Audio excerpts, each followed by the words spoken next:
Welcome back, everyone. So today we're diving into, well, something that a lot of people are talking about, Mm-hmm. this budgeting hack that apparently can change your financial life. Yeah. It's called the 50-30-20 rule. Okay. Yeah, I've heard of this. Yeah. Yeah. So we found this article. It's called "How This Simple Budgeting Hack Can Change Your Financial Life." Catchy. Right. It definitely grabbed my attention. Yeah. And they highlight this woman named Sarah. She was, like a lot of us, really struggling living paycheck to paycheck. Yeah, I think that's a really relatable experience for a lot of people. Absolutely. So we're going to take a deep dive into this 50-30-20 rule and see if it really is the answer to, financial freedom and peace of mind, right? Let's do it. All right. So let's break it down. Basically, the rule says you take your after-tax income Okay. and you divide it into three categories.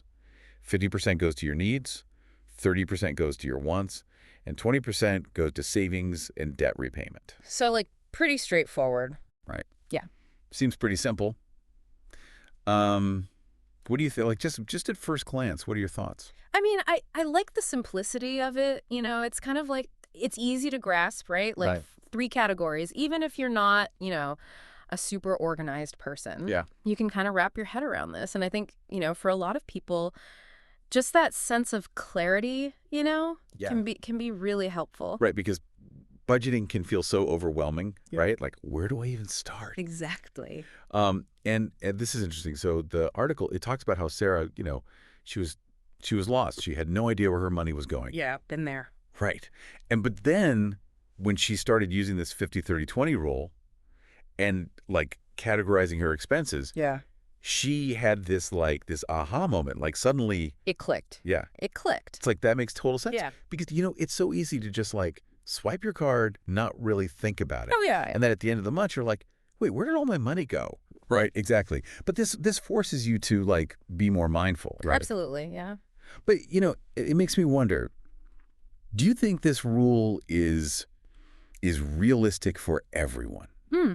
Like, what about people who live, in places where the cost of living is super high? Well, it's a good point. I think it's important to remember that the 50-30-20 rule is a guideline.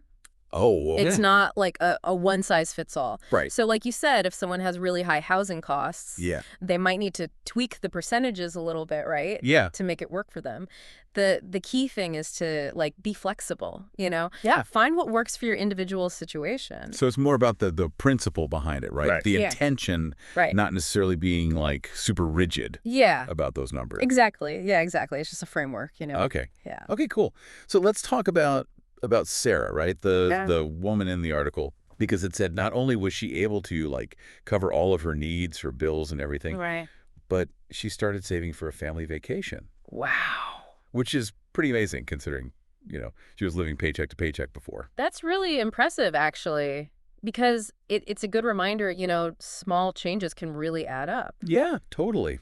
And I think what's interesting, too, is, it's not like she suddenly had, a ton more money. Right. It's that this rule forced her to look at her spending, Yeah. make some adjustments, and I bet she found areas where she could cut back Yeah. without feeling like she was depriving herself. Totally.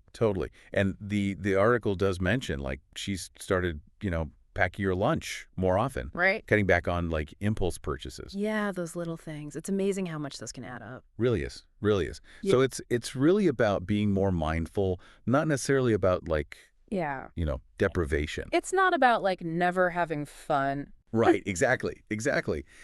Thinking about it, even though this rule is presented as a quick fix, Right.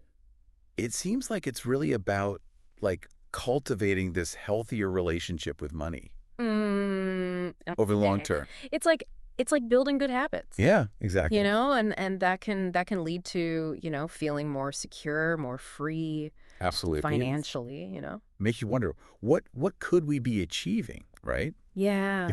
If we applied this principle, Yeah. like a dream vacation, like Sarah. Or, maybe finally paying off that debt that's been hanging over you. Yeah, totally. But, even beyond specific goals, Yeah. think about the peace of mind that comes from Oh, yeah. knowing you're in control. Yes. You're saving for the future. You're making choices Right. that align with your values. Wow, you're right. You're right. It's not just about the numbers. Right. It's about like that feeling Yeah. of empowerment and security. And that can like spill over, right, Yeah. into other areas of your life. Totally. Reduce stress, Yeah, allows you to focus on other things that matter. absolutely. Wow. I have to say, this deep dive has really like opened my eyes to this whole thing, Yeah. this budgeting hack. And it might not be, a magic bullet, Right? but it's a really good starting point Totally. and a clear framework. It gives you that foundation. Yeah, yeah, to build on. Mm-hmm. So I think as we wrap up here, something to think about for everyone listening. Yeah. If you could like design your ideal financial future, what would that look like? And could this 50-30-20 rule, even with some tweaks, Yeah. be a part of that, be a part of your journey to get there? Love that. Something to think about for sure. All right. Well, that's it for our deep dive today. Great episode. Thanks. We'll see you next time. See you then. Bye. Bye.